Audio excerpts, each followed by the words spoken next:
Go ahead, ask me something, man. So like, what is kind of like from I don't know. Walk me through. How old is Jordan? Jordan is 13. Jordan is 13. So I Yep. guess walk me through like the last 13 years, like what that's been like for you, The as far as last just the last 13 years. Last 13 years at that time. What? 13 years ago, before he was even born. Let's see how that was. Just leaving from down south of school in Atlanta, staying with my pops, coming from I an remember that. environment I wasn't prepared for because I didn't know what was going on. So I left, came back, decided to get a job because there wasn't no way I was just gonna keep sitting there and can't move and not be able to go where I need to go. And I needed the money, came back and worked. This was actually my second job in my whole entire life. Working, making money, felt good. Always. Uh, to finding I'm gonna be a parent, that was pretty cool to me in my eyes. Was that cool or was it scary as hell? Nah, it was For me, it was scary as nah, shit. it You was a lot wasn't. older than me too, though. Nah, I was only 2 years older than you when I became a parent. How old was you? 23? 21. You was 21? 21. 21 going at 20. I was 21. You only 34, bro. I was 21, right? Mm-hmm. And I found out I was going to be a father as soon as I turned 22. Damn, I didn't realize. Damn.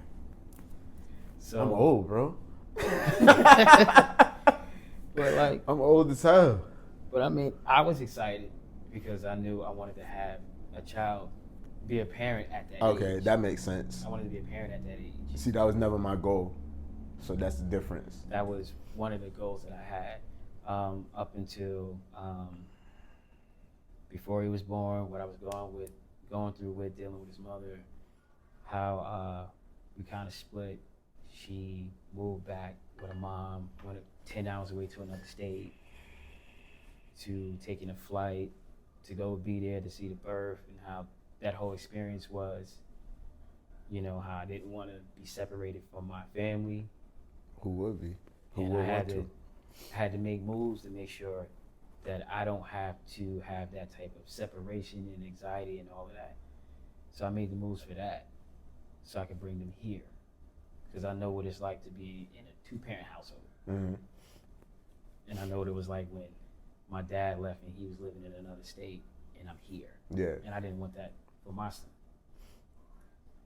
Then to get him You were married, adamant about that shit too, bro. very, Like, very. nah, like, you were almost like, I was obsessed with it because yeah, like literally I was obsessed, bro. I was obsessed with it because, like, I'm not saying everybody hasn't had those experiences, but like being raised in a separate household and seeing how one minute parents get along and they don't get along, and how it affects the kids, Mm.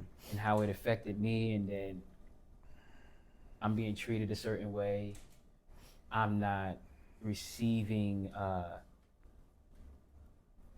I'm not receiving love from my mom like how I thought I would, but I receive it from my dad. So it's like I'm getting the reverse.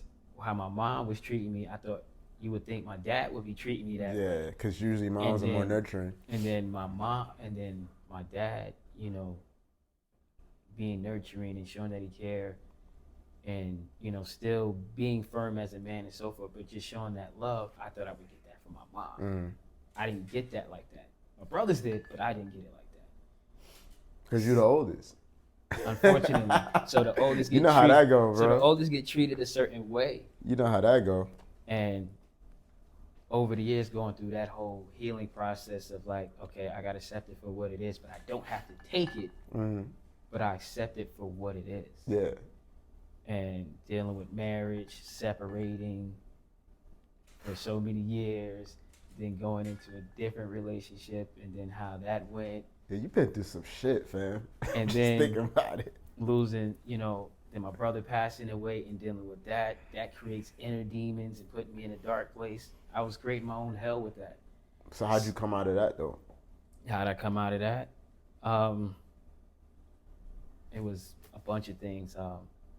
One, I had to talk to myself and go through the process of not blaming myself on why I remember you blaming how yourself. he And I passed remember, away. I'm just telling you, like, bro, honestly, bro, Azar, there was nothing that anybody could have done. You know what I mean? Maybe there is. We'll never know, though, right? It's For- just an unfortunate situation. For me, because of I'm gonna just say it, because of certain visions that I had. Mm.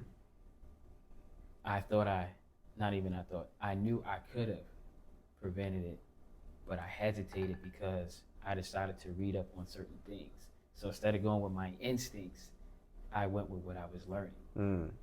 So that's why I was blaming myself. And sitting in that hell that I created for myself was brutal, but I learned a lot, which eventually I came out of. And that was the whole healing process of it. So I'm a little better than where I was before last year. As you can see, I'm doing more. You're definitely doing more. I'm even way more active now. Because I remember there was a time where, I mean, nobody could get you to do anything, bro. Nah.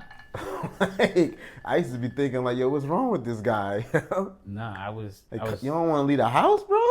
I was really in the dark space. Really was in the dark space. And I had to figure it out on my own.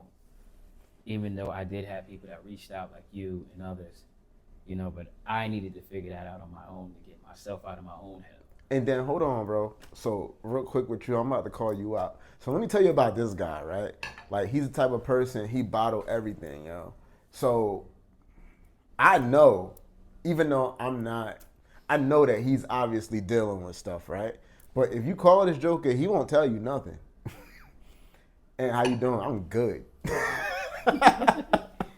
Am I lying, bro? No, you're and not. It's just me on the other line now. I'm just rolling my eyes because I know you're not good, bro. Like, it's impossible for you to be good. You know what I mean? Especially that soon, right? You know what it is? I spent so many years. I spent so much time over the years.